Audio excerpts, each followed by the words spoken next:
திருச்சபையின் தாய் மரியாள் கவனிக்கும் அன்னை என்று அன்னை மரியாள் திருச்சபையின் தாய் என்ற ஒரு பெருவிழாவை கொண்டாடுகின்றோம். அன்னை மரியாளை பார்க்கும் பொழுது அவர் எப்போதுமே கடவுளது குரலுக்கு செவிசாய்த்து வாழ்ந்தார். ஆகவே அவரை கவனிக்கும் அன்னை, கடவுளின் வார்த்தையை கவனிக்கும் அன்னை என்று செல்ல பெயரிட்டு கூட நாம் அழைக்கலாம். அதுவே முதல் தாயான ஏவாளை பார்ப்போமே, அவரையும் இவரையும் ஒப்பிட்டு பார்ப்போம்.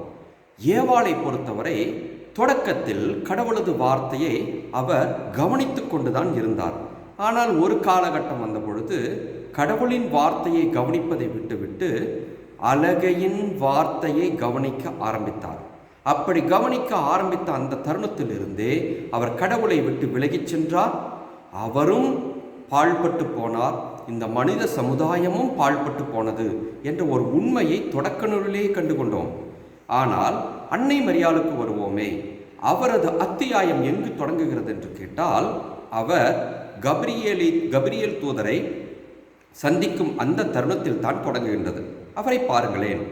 கபிரியேல் தூதர் கடவுளது வார்த்தையை கொண்டு வந்து சேர்க்கும் பொழுது அதை அவர் மிகுந்த கவனத்தோடு கவனிக்கின்றார். கவனித்து ஒரு வார்த்தை விடாமல் அதற்குரிய விளக்கத்தை கேட்டு பெற்றுக்கொள்கின்றார். அப்படி வார்த்தையை கவனித்ததால் தான் கடவுளின் வார்த்தையை கவனித்தார். அதே போல பரிசுத்த ஆவியானவர் உன்மீது வருவார் என்ற அந்த வார்த்தையையும் கவனித்தார். இப்படி தந்தை மற்றும் பரிசுத்தாவி ஆகிய இரண்டு குரலையும் அவர் கவனித்ததால் தான் கடவுளுக்கு தாயாகும் பேற்றினை கடவுள் அவருக்கு கொடுத்தார். அதே போன்று இயேசு கிறிஸ்துவும் இந்த உலகத்திற்கு மீட்பராக வந்து சேர்ந்தார்.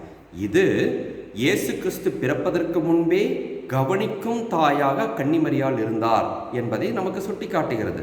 அதுவே இன்றைய நற்செய்திக்கு போய் பார்த்தோம் என்று கேட்டால், அங்கு இயேசு சிலுவையில் தொங்கிக் கொண்டிருக்கின்றார். அவருடைய தாய் மரியா கீழே நின்று கொண்டிருக்கின்றார். என்ன நடக்கின்றது? இயேசு சிலுவையிலிருந்து சொல்கின்றார், அம்மா இதோ உம் மகன் என்று சொன்ன பொழுது அந்த வார்த்தைகளை நன்கு கவனித்து என்ன செய்கின்றார்? எல்லோரையும் தன் சொந்த மகள்களாக ஏற்றுக்கொள்கின்றார். அப்படி என்றால் இயேசு கிறிஸ்து மரிக்கும் தருவாயிலும் அவரது வார்த்தையை கவனித்தார்.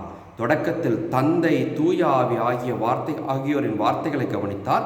இறக்கும் தருவாயில் இயேசு கிறிஸ்துவின் வார்த்தைகளை கவனித்தார். ஆக தந்தை, மகன், தூய ஆவி ஆகிய மூவொரு கடவுளின் வார்த்தைகளை அவர் கவனித்ததால் தான் கடவுளுக்கும் தாயானார், திருச்சபைக்கும் தாயானார் என்ற ஒரு உண்மையை நாம் இன்று புரிந்து கொள்கின்றோம்.